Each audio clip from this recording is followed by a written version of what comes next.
في معنى ورد الملائكة أجنحتها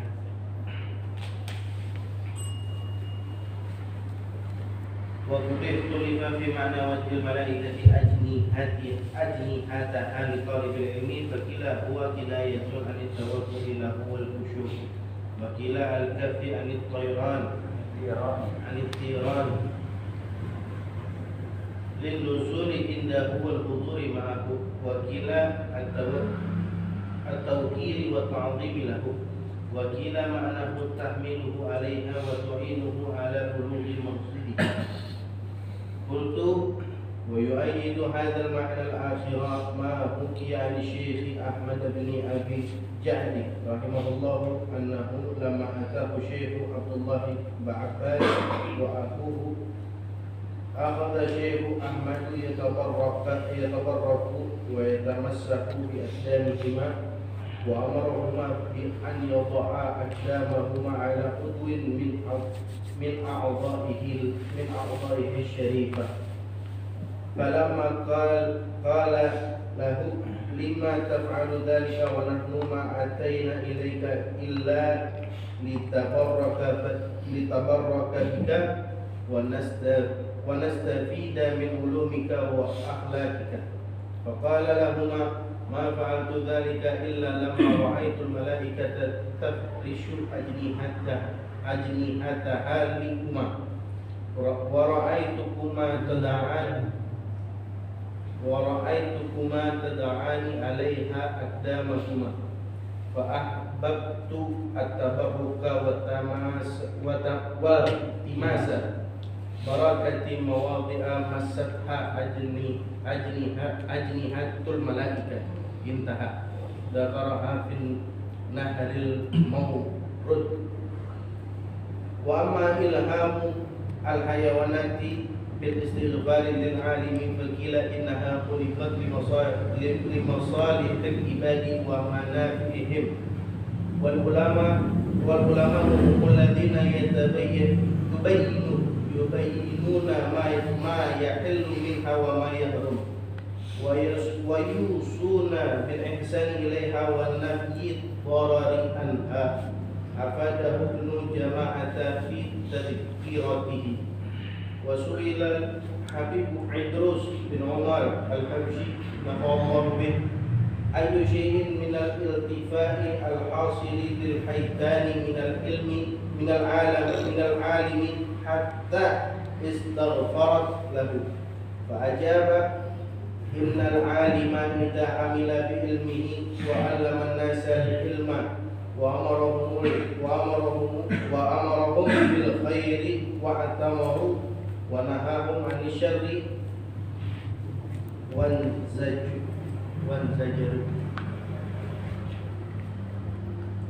رضي الله عن العباد وأنزل رحمة ببركة الطاعة والغيث ينتفع به كل شيء من الحيوان حتى السمك في البحر وهذا من بركات العلم ودعوة العالم إليه. وكذلك العالم يأمر بالإحسان إلى الحيوان في سائر أحواله حتى في ذبحه فيما يذبح وفي قتله حيث جزى قتله وينهى عن المثلة به فبان بذلك وجه كون كل شيء يستغفر للعالم حتى حيتان البحر انتهى من نهر المولود.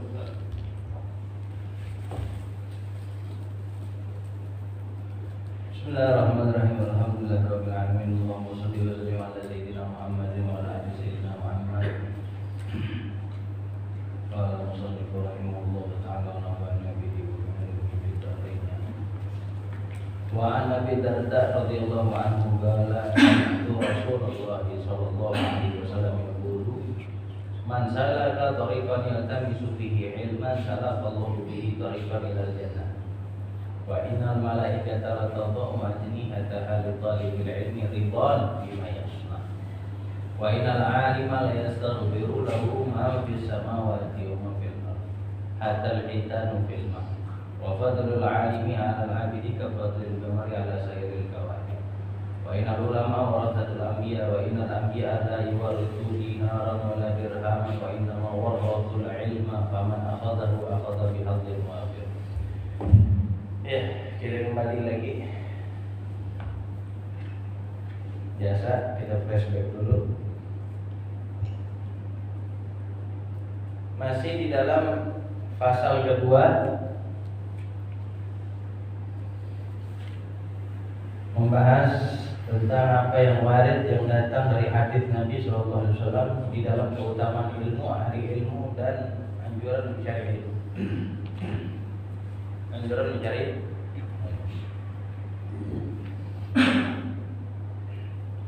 Rasulullah SAW bersabda, barang siapa yang berjalan, menempuh jalan, yatamisu fihi, yang mana jalannya itu tujuannya untuk menuntut ilmu yang Allah Ta'ala, salaballahu bihi tariqan ila jannah, maka sesungguhnya Allah telah memperjalankan dia di jalan menuju kepada surga Allah.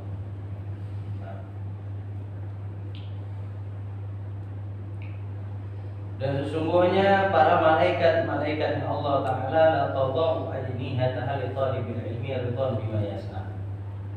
Sesungguhnya para malaikatnya Allah Subhanahu wa Ta'ala meletakkan sayap-sayapnya, dijadikan sebuah hamparan sayap-sayapnya itu untuk para penuntut ilmu, ridwan bima yasna, ridwan dengan apa yang diberlakukan sama para talibul ilmi. Jadi malaikat itu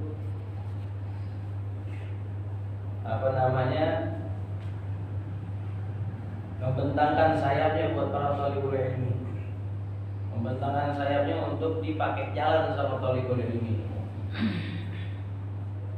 Wa innal alima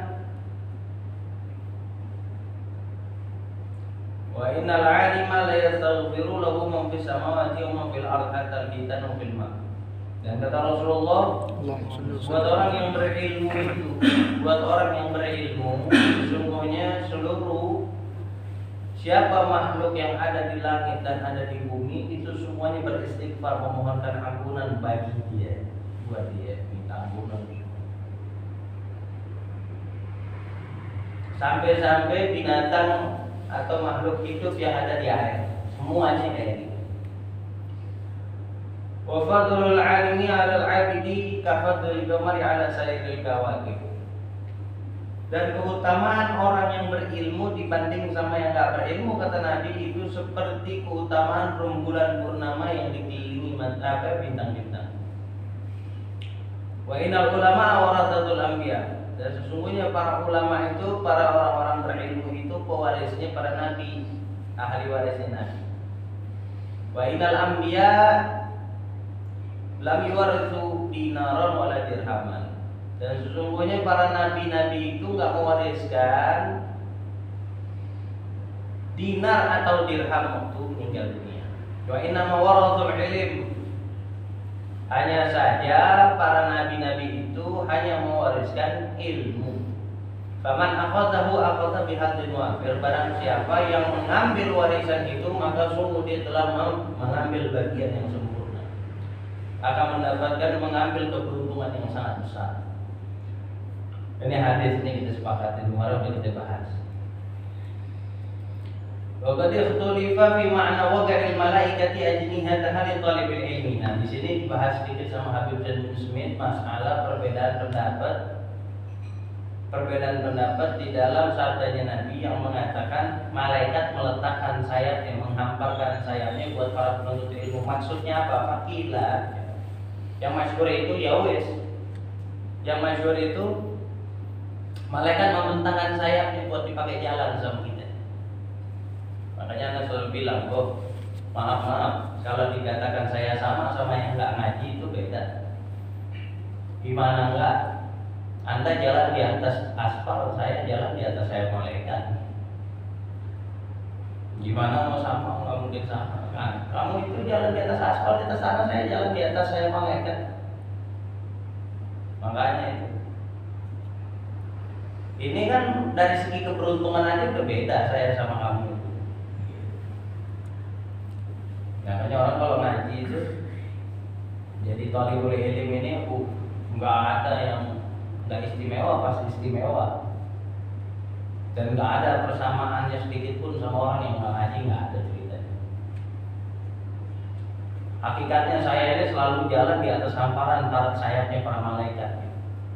Tapi para ulama berbeda pendapat di dalam mentakwil, di dalam menafsirkan sabda Nabi ini. Bagilah huwa kinayatun anit tawaddu'i lahu wal khusyu'. Ada ulama yang mengatakan maksud dari perkataan Nabi itu adalah bentuk sebagai bentuk tawadhu dan khusyuknya malaikat di hadapan para thalibul ilm sultan. Jadi kalau kita jalan thalibul ilm dari rumah pergi ke majelis ta'lim, malaikat tawadhu khusyuk, nggak berani ngomong apa-apa kayak murid depan guru.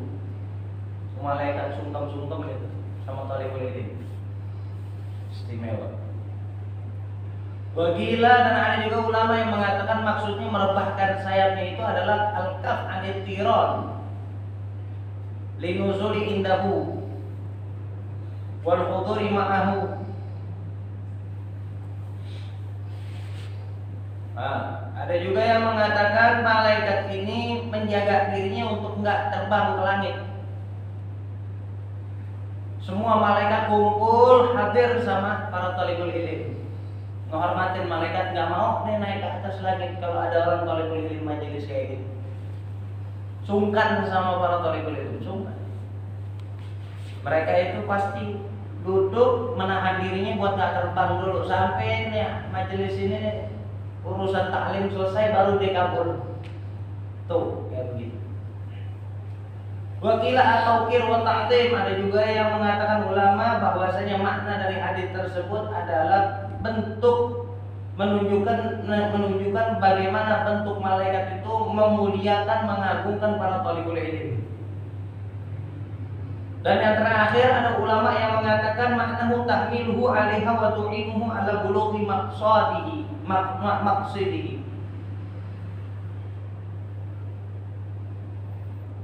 Oh, itu maksudnya adalah malaikat ini memberikan pertolongan, mendatangkan pertolongan, bala bantuan untuk para thalibul ilm dengan membawanya untuk menyampaikan membawanya untuk menyampaikan kepada tujuannya thalibul ilm. Jadi kalau ada orang thalibul ilm menuntut ilmu besok dapat futuh arifin, dapat ilmu laduni, itu ada bantuan dari malaikat juga itu menyampaikan tujuannya thalibul ilm ke tempatnya. Pokoknya semuanya benar lah ini. Pokoknya memang karena istimewa banget thalibul ilm ini, istimewa memang. Sangat-sangat istimewa. Kalau persepsi yang pertama tadi, kita jalan di atas sayap malaikat, ini dikuatkan lagi dengan salah satu kisah yang langsung didapati oleh Syekh Ahmad bin Abil Ja'ad. Seperti kisah di bawah ini. Qultu, kata Habib Zain bin Smith, saya berkata, wa yu'ayyidu hadzal ma'nal akhirah ma hukiya min Syekh Ahmad bin Abil Ja'ad rahimahullah. Wa yu'ayyidu hadzal ma'na wa yu'ayyidu hadzal ma'na. Yang menguatkan lagi, ada yang menguatkan kepada makna yang akhir ini adalah mahukia yang diceritakan dari Syekh Ahmad bin Abil Ja'ad rahimahullah, semoga Allah merahmati beliau. Annahu lama atahu Syekh Abdullah Ba'abbad wa akhu.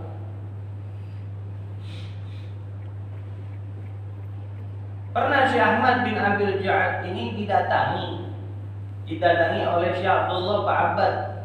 Waktu itu kebetulan Syekh Abdullah Ba'abbad datang jumpa silaturahim, sowan ke rumahnya Syekh Ahmad bin Abil Ja'ad ini berdua sama saudaranya.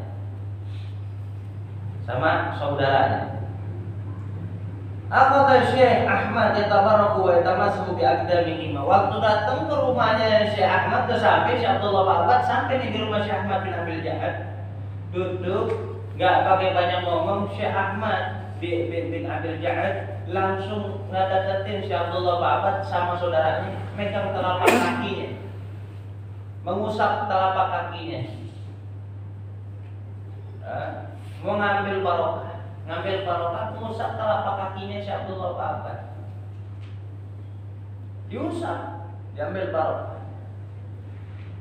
Wa amarahuma bi an yadha'a aqdamahuma ala udhuwin min a'dha'ihi syarifah. Dan si Ahmad minta sama si Abdullah bin Abbas dan saudara, tolong ente letakin kedua telapak kaki ente ini berdua ya di atas kepala ana. Tolong banget. Falamma qala lahu lima taf'alu dzalika wa nahnu ma ataina ilaika illa linatabarraka bika wa nastafida min 'ulumika wa ahlalika. Ya Syekh, tanya Masya Abdullah bin Abbas sama saudaranya waktu dengar si Ahmad bin Abil Ja'ad minta kayak gitu, ditanya, ya Syekh, kok antum nyuruh anak kayak gitu? Ana datang ke sini istifadah sama antum, mau tabarruk sama antum. Kenapa antum malah nyuruh kami berdua buat meletakkan telapak kaki kami di atas kepala antum? Faqala lahuma, maka Syekh Ahmad bin Abdul Ja'ad menjawab mereka berdua, ma fa'altu dzalika illa lamma ra'aitul malaikata tafrishu ajnihataha lahuma. Saya nggak bakal memerintahkan kalian berbuat seperti itu kalau bukan karena saya melihat malaikat itu meletakkan, merubahkan, melentangkan sayapnya buat kalian berdua. Berarti dua orang itu jalan di atas sayap malaikat. Wa ra'aitukum tad'ani 'alaiha aqdamakuma, dan saya lihat betul kamu berdua itu meletakkan dua telapak kaki kamu di atas sayap-sayapnya malaikat itu. Fa ahbabtu atabaruka wal timasa barakati mawadi amasatha ajnihatul malaika. Nah, saya kepengen bertabaruk sama anggota badan kamu itu yang bersentuhan dengan badannya malaikat. Ya, karena berhubung yang jalan pakai kaki, yang bersentuhan sama badan malaikat telapak kakinya, jadi ya udah telapak kakinya tolong diangkat, taruh di kepala saya. Saya pengen bersentuhan badan saya yang paling mulia itu dia kepala dengan telapak kaki Anda yang bersentuhan dengan badan malaikat. Ini kan barokahnya Masya Allah. Ente jalan di aspal belum tentu ada barokahnya. Kalau jalan di atas badan malaikat, saya malaikat itu kan barokah, kemuliaan.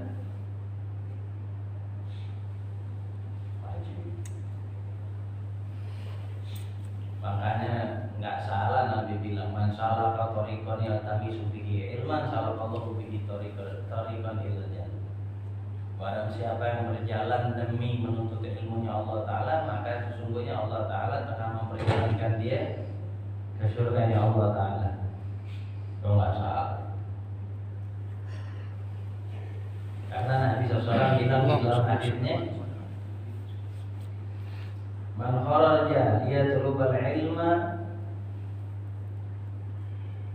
fi sabilillah hatta yakin. Barang siapa yang keluar dari rumahnya dengan tujuan untuk menuntut ilmu Allah Ta'ala, dia senantiasa dihukumkan sedang perang fi sabilillah sampai dia pulang ke rumahnya. Yang dituju surga Allah, makanya kalau mati syahid, dan kata Nabi mati syahid pasti. Gitu. Wa amma ilhamul hayawanati bil istighfar lil alimin faqila innahu khuliqat li masalihil ibad wa manafi'ihim wal ulama'u hum alladziina yubayyinuna ma yahillu minha wa ma yahrum wa yusuna bil ihsan ilaiha wa nafyu dharar anha. Afadahu Ibnu Jama'ah di Tafsirati.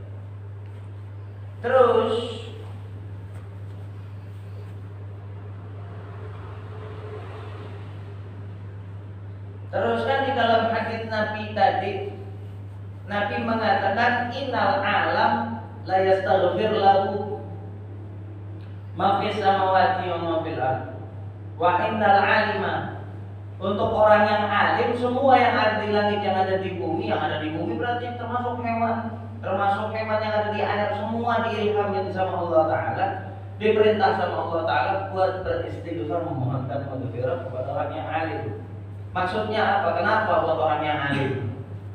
Kenapa sampai Allah mengilhami ilham seperti itu kepada para hewan-hewan? Hewan diperintahin buat istighfar sama orang alim. Kenapa? Innaha khuliqat liman shalihil ibad wa manafi'ihim. Karena hewan-hewan itu, karena sesungguhnya hewan itu dicipta sama Allah Ta'ala, keberadaannya buat memberikan kemaslahatan dan kemanfaatan buat para hamba Allah. Betul. Wal ulama, sedangkan para orang alim Allah ciptakan allati humul ladzina yubayyinuna ma yahilu min hawa ma yahrum. Sedangkan keberadaan orang alim ini gagasannya untuk menjelaskan mana yang halal dan mana yang haram dari hewan-hewan tersebut.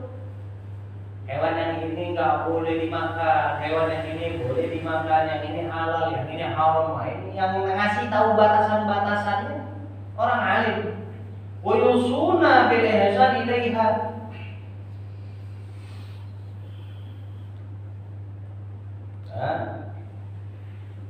Wa nafi dharar anha.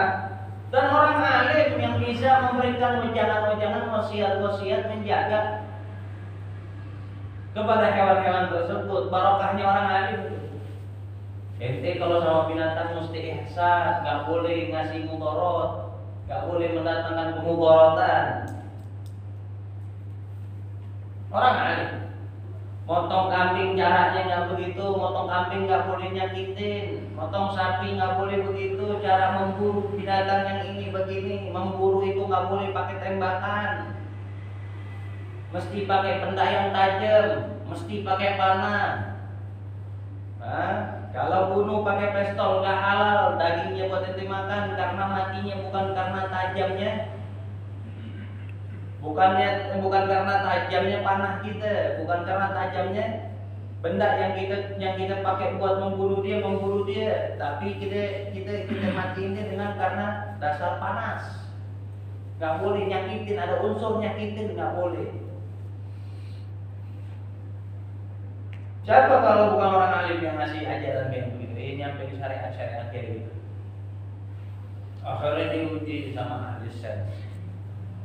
Kenapa ya motong hewan ini syariat Islam nyuruh pakai borok yang tajam, ukurannya segini, kalau hewannya gede yang kayak gini, kalau ontak begini cara motongnya. Oh, ternyata baru nih. Selama ini mereka ini orang-orang kafir ini bunuh sapi, bunuh kambing pakai setrum, diketok kepalanya, diapain, walhasil dengan cara yang keji, yang kejam. Menurut mereka ada yang dipingsan dulu baru disembelih. Menurut mereka itu nggak nyakitin karena nggak tahu dia. Ternyata waktu dia usut, dia investigasi, cara syariat ini ternyata nggak memberikan efek sakit sedikit pun. Kalau sesuai dengan ajaran syariatnya, malah cara dia itu meninggalkan efek kejut, efek sakit yang begitu dahsyat. Sekali lagi ternyata dibuktikan sama mereka ilmu syariat yang benar. Cara mereka itu keliru. Loh ini kan yang nyampein ini kalau bukan ulama siapa lagi? Ulama yang nyampein. Makanya Allah ilhamin kepada hewan itu biar istighfar sama orang-orang alim. Mohonin tuh maghfirah, ampunan buat orang-orang alim. Karena kalau bukan karena orang alim, manfaat yang diterima bakal kalah gede sama mudarat yang diterima bakalan. Daripada makhluk-makhluk manusia yang ini, yang awam-awam, yang jahil-jahil. Orang-orang alim, ente waktu disuruh sembelih aman, nggak ada rasa sakit karena semua ilmu syariat dari anak ini diamalin, disampaikan.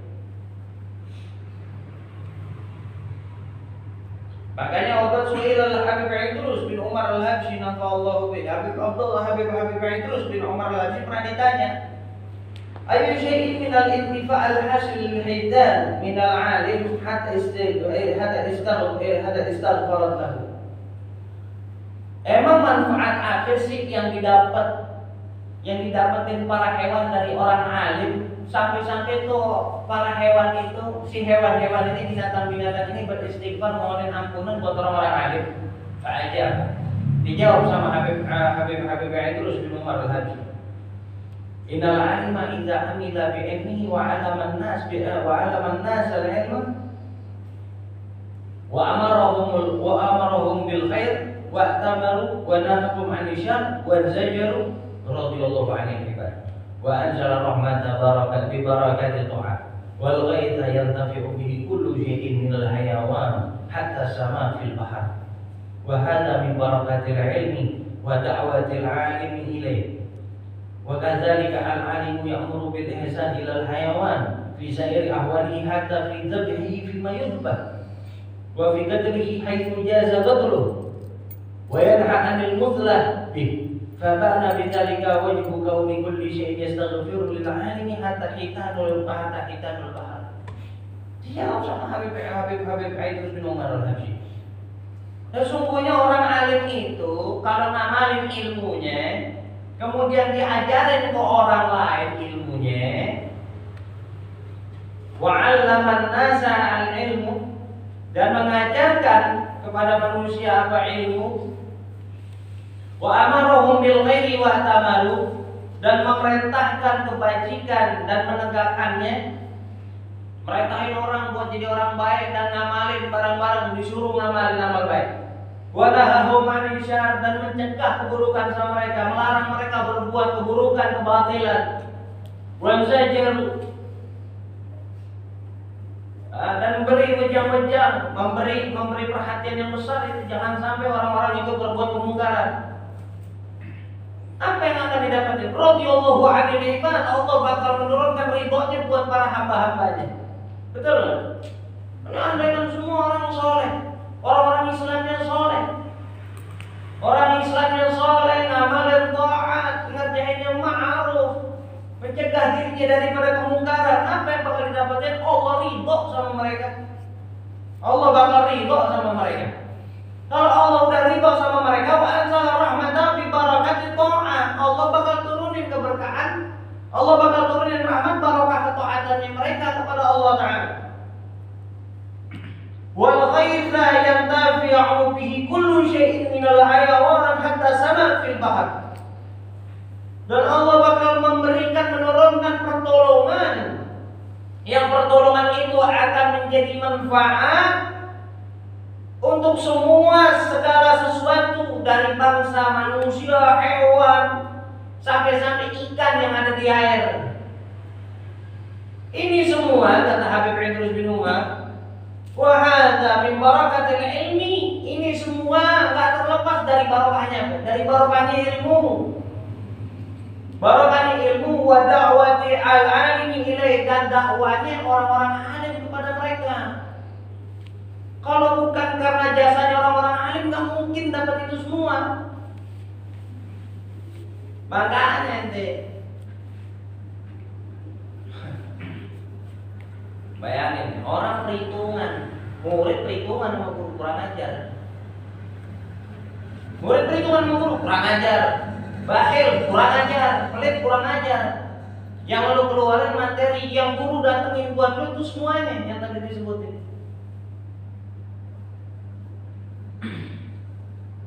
Dapat apa dari Allah Ta'ala? Dapat rahmat, dapat pertolongan dari Allah Ta'ala, dan lain-lain, dapat semua-muanya. Yang ente nggak bisa beli kalau duit ente, pakai keringat ente nggak bisa beli.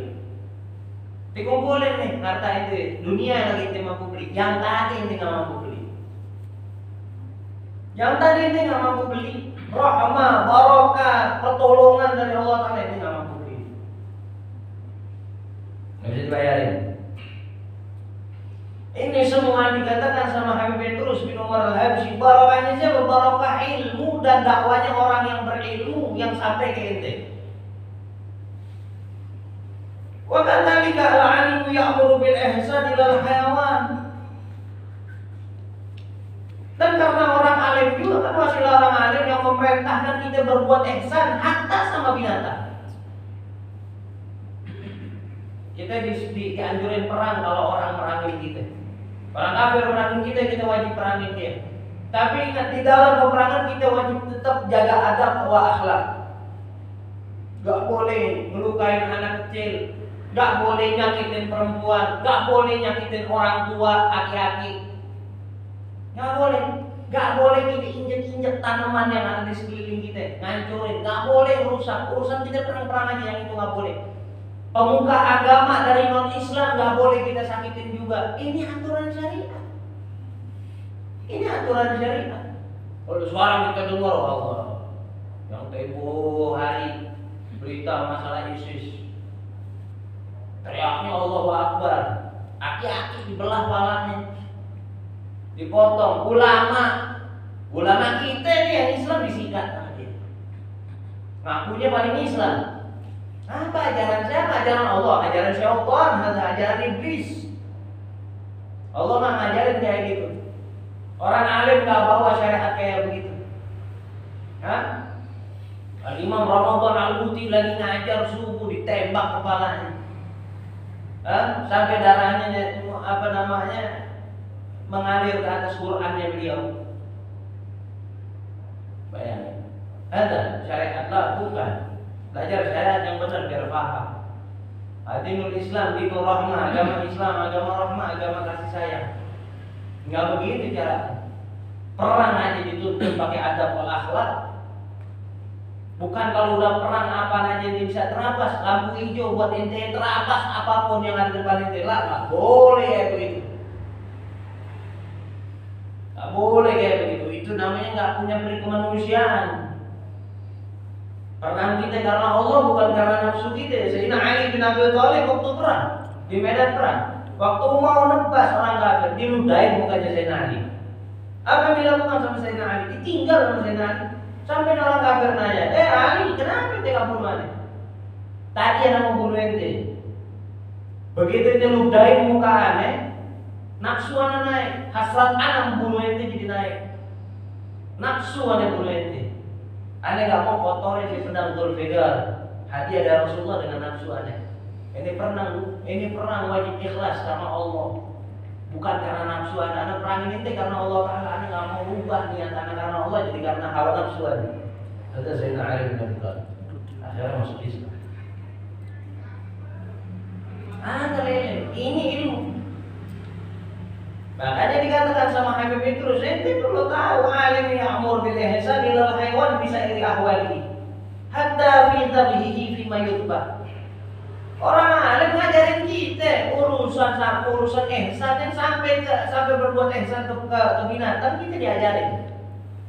Sampai ke dalam urusan sampai ke dalam urusan segala halnya, urusan yang bersangkut pautan sama binatang, sampai ke urusan menyembelihnya.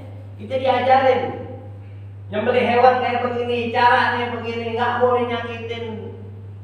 Fa idza bataltum bi ahsani gitulah. Kalau ente mau bunuh sebaik-baiknya bunuh, maka bunuh dengan cara yang paling baik. Cara yang paling baik apa? Setajam-tajamnya pisau. Wa fi qatlihi haythu jaza qatluhu. Dikasih tahu ukurannya. Batasan-batasan mematikan binatang yang diperbolehkan kayak gini, yang kalau kayak otak susah, misalnya kayak begitu. Tusuk dulu jalur makannya, tusuk dulu, udah ngalir jatuh baru langsung sembelih. Diajarin itu semua. Kalau mau berburu kijang apa rusa, bagaimana caranya pakai panah. Nanti itu urusannya banyak lebar di kitab fikih itu. Wa yanha 'anil mutalabi. Dan kita dilarang buat mutilasi hewan, nggak boleh mutilasi hewan. Allah larang kan banyak yang kayak begitu di luar itu yang nggak pakai syariat Islam. Binatang masih hidup kakinya main potong aja. Dipotong udah pada lumpuh, udah pada pincang, baru sikat lehernya. Bisa ada. Ajaran siapa? Fabana bidzalika wajhu kauni kulli syai'in yastaghfiru lil 'alimi hatta hitanul bahr. Maka di sini jelas alasannya harusnya. Kalau orang yang cerdas, ini udah cukup jelas alasannya ini. Kenapa alam ini semua istighfar sama orang alim? Karena alam nggak mungkin alam ini bisa seimbang, bisa stabil kalau bukan karena ada peranan orang alim. Kan? Capek guru-guru itu. Yang maksiat ente nggak tahu elin. Guru datang keluar rumah ngajar semua buat menstabilkan sebenarnya, menstabilkan timbangan dunia ini. Kalau nggak ada orang alim habis sudah. Semua orang maksiat, nggak ada orang alim yang ngajar. Balak di mana-mana, udah pasti itu. Itu udah pasti karena keseimbangannya habis, sudah hancur keseimbangannya. Makanya itu perjuangan ulama, perjuangan guru nggak bisa kita ukur dengan kasat mata kita begini, nggak bisa. Nggak bisa. Perjuangan ente kerja mencari nafkah keluarga selesai. Perjuangan orang alim mikirin keluarganya, menstabilkan timbangan dunia. Akselerasi dunia ini dipegang peranannya sama orang alim.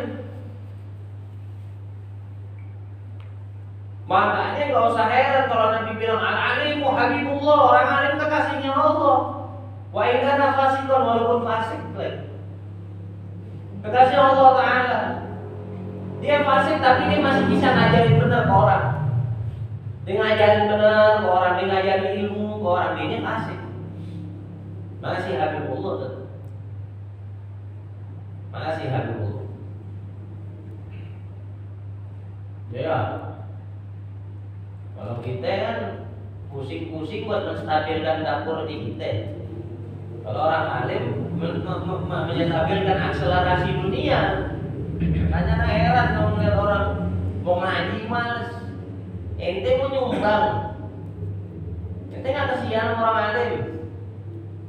Ente malas ngaji, nggak datang pengajian, mau jadi orang benar, malas ente. Tega ente orang alim. Ente punya andil ente. Waktu dunia stabilannya agak doyong, agak hilang, ente punya andil di situ. Ente punya andil di situ. Orang alim dikasih kerjaan lagi. Ulama yang dikasih kerjaan lagi, ente rusak memang. Mau bawa maksiat, lu yang maksiat kalau kata Zainuddin Amsal. Yang maksiat lu, yang zina lu, yang minum khamar lu, yang judi lu. Tapi waktu Allah turunin bala, yang soleh kena. Kalau bala ini mantur buat diri lu, seher apa-apa. Ini orang alim bawa di mana-mana ngajarin orang, biar stabil di dunia. Makanya kata Habib Abdullah Haddad, ente ini harus pemimpin yang soleh, sultan yang gak zalim. Kalau ente masih zalim, pemimpinnya ente. Karena orang-orang kayak ente ini nggak boleh dikasih pemimpin sultan yang soleh. Sian pemimpinnya ngadepin umat yang model-model kayak begini. Sian. Pemimpin begini aja lo masih zalim. Pemimpin salahin.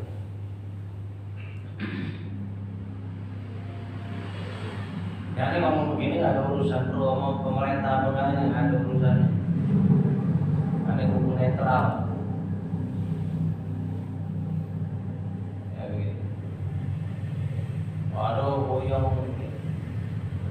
Lu kondisi kayak begini aja lu lupanya mau Allah gede gimana dikasih enak, tambah jauh lo mau Allah. Makanya benar pemimpinnya begini aja biar teling juga. Dulu pernah ada nanya mana, Beb, menurut antum Indonesia bakal gimana? Bakal ajib banget depannya? Enggak. Selama makhluknya model kayak ente, bakal ajib Indonesia. Dia bilang. Lu pegang omongan gue, itu omongan anak tahun 2008. Benar, sekarang begini tambah ya udah bagus. Benar kata Habib Abdullah Haddad, kecuali lu soleh. Yang dipimpin itu soleh, pemimpinnya soleh. Nggak usah ngarep pemimpinnya wali. Kan? Mau ente nggak soleh, ngarep pemimpin wali. Orang susah, udah kontrakan asal. Lu susah aja bukan mau Allah gimana senang. Kecuali lu susah ingat sama Allah, waktu senang pasti lu bersyukur sama Allah Ta'ala. Insya Allah, mudah-mudahan begitu. Susah hati lupa sama Allah, lagi senang. Nah, udah masa senang ya. Ya kan orang-orang awam itu nggak paham, nggak mikir.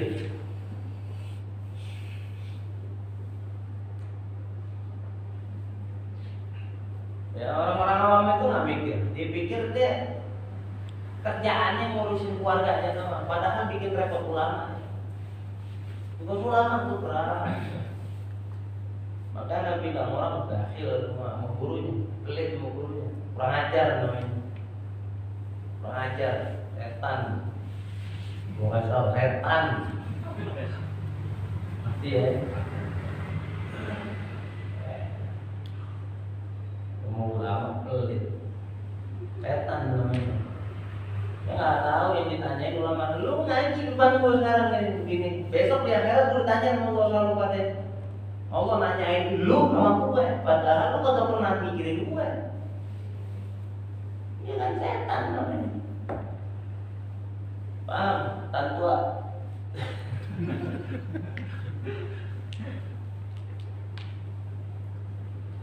Gitu. Hamnya ham nafs.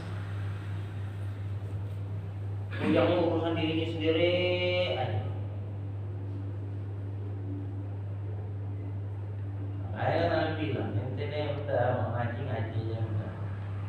Ngaji itu amalin ini. Gak usah males-malesan nih. Sian ulama. Peranan ulama sih berat banget. Lo ngeliat kan orang alim, wih mata lo yang ngeliat, lo rasain, baca dulu, belajar dulu, biar tahu tanggung jawabnya orang alim kayak apa. Biar paham. Terakhir, qultu wastighfaru fi tanil bahri lil alimi yakunu fi hayatihi wa ba'da mamatihi ila yaumil qiyamah.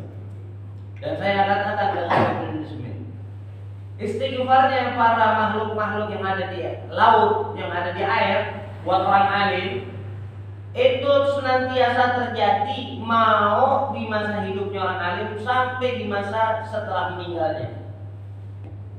Jadi itu barang makhluk yang ada di air itu semua istighfar sama orang yang berilmu di dalam hidupnya dan matinya. Mau ini orang alim masih hidup ke, mau udah mati kan tetap istighfar gak berhenti. Ya andal ilma yuntafa'u bihi ba'da mautil alim ila yaumil qiyamah. Karena ilmu yang diajarin orang alim itu pasti bakal manfaat terus sampai hari kiamat. Walaupun setelah peninggalnya orang alim. Wa fi hadza dalilun ala syarafil ilmi taqaddumi ahli. Disinilah menandakan menjadi dalil bahwasanya kemuliaan ilmu ini menjadikan mulia orang yang berilmu. Wa anna man utiyahu faqad utiya fadlan 'aziman. Barang siapa yang diberi ilmu sama Allah Ta'ala, maka ketahuilah dia telah diberikan sama Allah Ta'ala kemuliaan yang agung. Wa yu'ayyidu dzalika qauluhu sallallahu alaihi wasallam, dan yang mendasari ini semua untuk menambahkan bukti dalil yang otentik dari sabdanya Nabi SAW yang berbunyi al-ulama warathatul anbiya, orang alim itu pewarisnya para nabi. Wa yuhibbuhum ahlus sama, para penduduk langit mencintai mereka. Wa tastaghfiru lahumul hitanu fil bahar ila yaumil qiyamah. Dan makhluk Allah yang hidup di air semua memohonkan maghfirah buat orang alim sampai hari kiamat. Ini bukti. Nggak usah sok-sok keren. Kalau anak bodoh kalah keren ya. Bakal keren kalah. Soalnya itu mati. Binatang di laut, Ancol di mana-mana.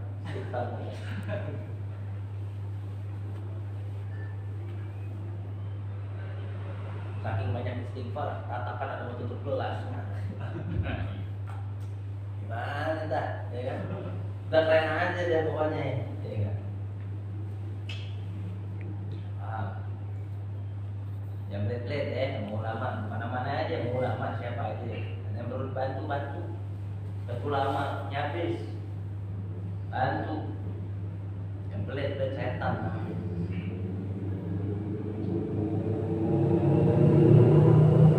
La ilaha illallah Muhammadur Rasulullah.